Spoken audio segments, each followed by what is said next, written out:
Jadi antum setelah membaca Al-Fatihah, seharusnya antum mencari surat-surat yang dibacakan sesuai dengan kebutuhan antum. Cari ayat-ayat yang sesuai dengan kebutuhan kita. Karena dari Al-Fatihah sampai dengan An-Nas itu semua berisi kebutuhan kita. Saya baca cepat ya. Tapi nggak usah ditulis. Saya ulangi, tidak usah ditulis. Ya, saya bacakan saja. Misal, sebelum lahir, tadi kan ikhtiarnya Quran surah kedua Quran surah ketiga ayat 38 sampai 39. Keadaannya Quran surah 19 ayat kedua sampai dengan ayat ke-11-nya.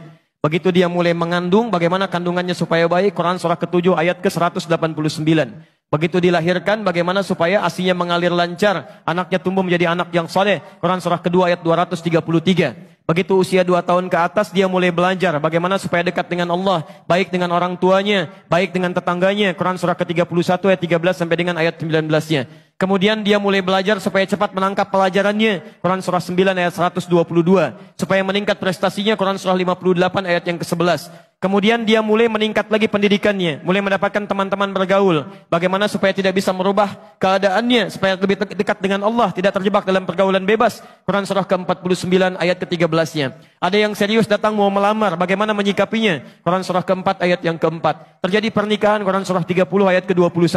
Setelah menikah, bagaimana membagi tugasnya? Supaya tidak gelisah dalam pembagian tugas, tidak saling menyingkirkan satu dengan yang lainnya. Quran surah ke-4 ayat 34. Setelah dia menikah, suami mulai mencari nafkah. Bagaimana cara bekerjanya? Yang standar ada di Quran surah kedua ayat 168. Kalau mendapatkan ingin yang lebih mudah lagi, Quran surah kedua ayat 172.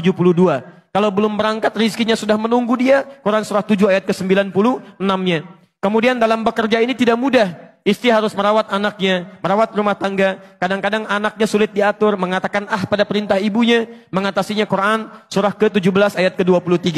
Itu dua-duanya sama-sama capek. Jangan dikira yang pergi ke kantor saja. Ibu pun merawat anak juga kadang-kadang ada rasa lelah. Bagaimana mengatasinya?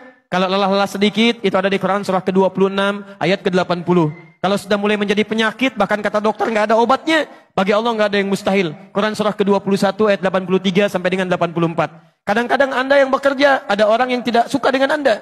Ada yang usil, ingin menyingkirkan Anda, menyungkurkan Anda. Ada perlindungan dari Allah di Quran surah ke-17 ayat 79 sampai dengan 81. Kalau ada yang membuat diri Anda tersesat, sampai mengatakan, ya Allah kenapa dia begini, ya Allah apa nggak ada solusinya? Selalu ada. Amalkan di Quran surah ke-21 ayat 87 sampai dengan ayat ke-88-nya. Sampai Anda beraktivitas lagi, mendapatkan kesenangan hidup, harta mulai melimpah, Masya Allah, rumah semakin luas, syukuri itu semua dengan mengamalkan tuntunan di Quran surah ke-14 ayat yang ke-7-nya. Tapi ketika datang ujian, tingkat ujian bisa macam-macam. Ada yang ringan, yang menengah, kemudian yang kuat. Pelajari itu supaya siap menghadapinya. Di Quran surah kedua ayat 214. Solusinya di Quran surah ketiga ayat 142. Cara sabarnya di Quran surah kedua ayat 155 sampai 157. Sampai Anda terus berkembang, usia 40 tahun, orang tua masih ada, ingin berbakti pada orang tua, ada di Quran surah ke-46 ayat yang ke-15-nya. Sampai kemudian Anda semakin sepuh, mengatakan, ya Allah, apakah saya akan hidup untuk selamanya? Tidak. Satu saat kamu akan meninggal. Bagaimana cara meninggalnya ya Allah? Kamu akan kedatangan maut di Quran surah ketiga ayat 185. Maut itu datang lewat malaikat yang diutus. Quran surah 32 ayat yang ke-11.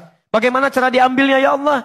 Kalau kamu ingin tenang diambilnya, kerjakan amal soleh, maka kamu akan dipanggil dengan kalimat yang menenangkan. Ya ayyatuhan nafsul mutmainnah. Quran surah 89 ayat 27 sampai dengan ayat 30.